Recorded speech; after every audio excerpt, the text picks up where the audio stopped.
दरअसल वसुधा में वसुधा का दिल जो है वो टूट चुका है, क्योंकि देव और मेघा की शादी इज लाइक ऑलमोस्ट पक्की ना।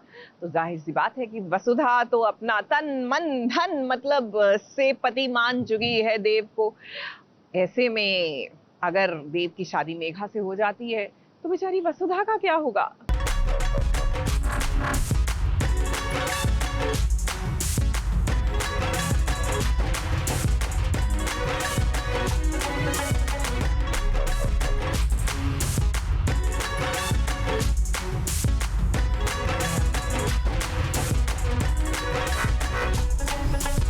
चिरंजीवी देवांश सिंह चौहान का शुभ विवाह सौभाग्यवती मेघा राजपूत के साथ तय किया जाता है।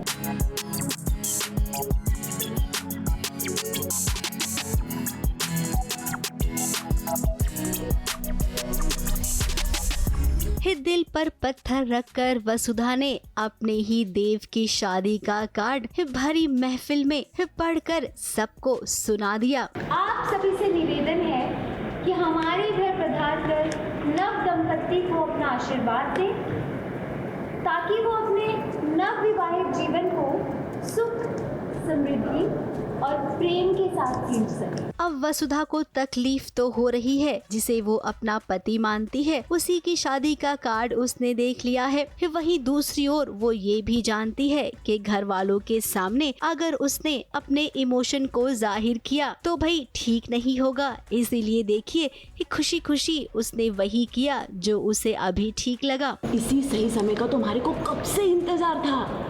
इस नौकरानी को खबर भी ना है कि उसके हाथों में एटम बम है, जिसके फटते ही इस घर में उसके यादों की सिवा और कुछ भी ना रह पाएगा। मेघा का अभी तो वो बस खुश नज़र आ रही है, क्योंकि उसका जो मकसद है वो धीरे धीरे मुकाम में आ रहा है। तो अभी उसकी शादी की प्लानिंग हो रही है, सारी शादी की तैयारियां हो रही हैं, तो इनविटेशन भी बट रहे हैं, मिठाइयाँ बट रही हैं, शॉपिंग हो रही है, तभी वो खुश है फ़िलहाल अपने फंडे में कि उसका शायद जो प्लान है वो सक्सेसफुल हो रहा है। अब चंद्रिका देवी ने सारिका से क्या कहा था वो तो आप सबको याद ही होगा। सारिका ने वसुधा पर इल्जाम लगाया था कि वो देव से प्यार करती है, उसे अपना पति मानती है। हालांकि बात सही है, लेकिन सारिका की बात पर कोई भरोसा नहीं करता है। चाची तो हमेशा ही गलती करती है। एक्चुअली वो गलती नहीं करती है, वो करेक्ट रहती है, लेकिन क्या होता है ना, वो अपना पॉइंट प्रूव नहीं कर पाती है और फिर फंस जाती है। मतलब उसका स्वभाव ऐसा है कि वो कहीं पे भी कुछ भी बोल देती है, लेकिन वो करेक्ट रहता है।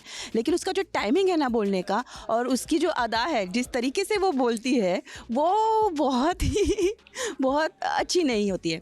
तो इसकी वजह से वो फंस जाती है और सबके सामने आ जाती है।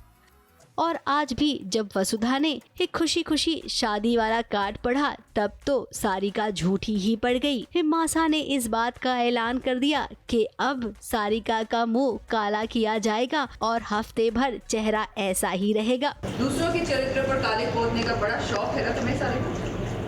अब जब तुम्हारे चेहरे पर ये कालिक लगेगी तब तुम्हें इसका मतलब समझ में आएगा।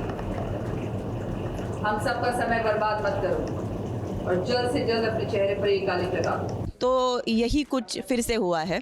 मैंने पिछली बार चैलेंज दिया था वसुधा के बारे में भाभी साहब को, और वो चैलेंज एक्चुअली सारिका सच है, वो करेक्ट है, फिर भी किसी ने यकीन नहीं किया और वो हार चुकी है। तो अब वो चैलेंज क्या था वो भी आपको पता ही है कि मेरा चेहरा पूरा काला कर देंगे। और अब वही सीन में कर रही हूँ जहाँ भाभी सा ऑर्डर दे देती है कि काकी सा का चेहरा काला कर देना है। ये बेचारी सारिका काकी सही है, लेकिन फिर भी कोई नहीं समझ रहा है। ये देखिए सावित्री ने कैसे सारिका का मुंह काला कर दिया। मुंह में आया दिल में आया वो बक देती है और वसुधा को हमेशा नीचा दिखाने की कोशिश करती रहती है। तो इसमें ना देव वसुधा की साइड है, तो ऑब्वियसली वो मेरी साइड तो नहीं लेगा, तो इसकी वजह से वो नहीं मेरे लिए वो स्टैंड नहीं हो रहा है। और अब होगा क्या, जरा वो भी सुनते जाइए। बहुत जल्द होने वाला है मेघा का पर्दाफाश। नशे में जो बात मेघा ने कही थी वसुधा के दिल में, वो बात घर कर गई है। और अब हम जानते हैं कि वसुधा बाल की खाल निकालेगी और मेघा का पर्दाफाश करेगी।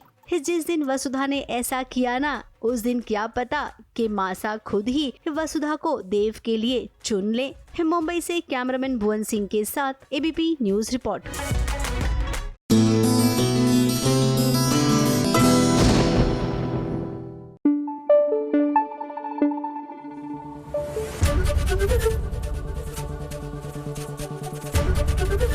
एबीपी न्यूज आपको रखे आगे।